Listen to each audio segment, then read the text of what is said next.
भूषित कुङ्कुमधूसर भूषित वासित वाद्यनुते कनकधरास्तुति वैभव वन्दित शङ्कर देशिक मान्यपदे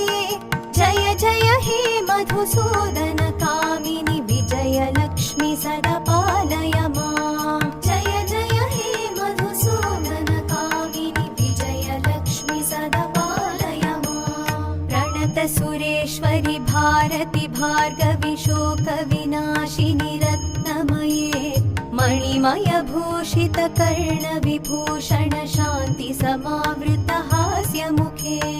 नवनिधिदायिनि कलिमलहारिणि कामित फलप्रद हस्तयुते जय जय हे मधुसूदन कामिनि विद्यालक्ष्मी सदा पालय माम् जय जय हे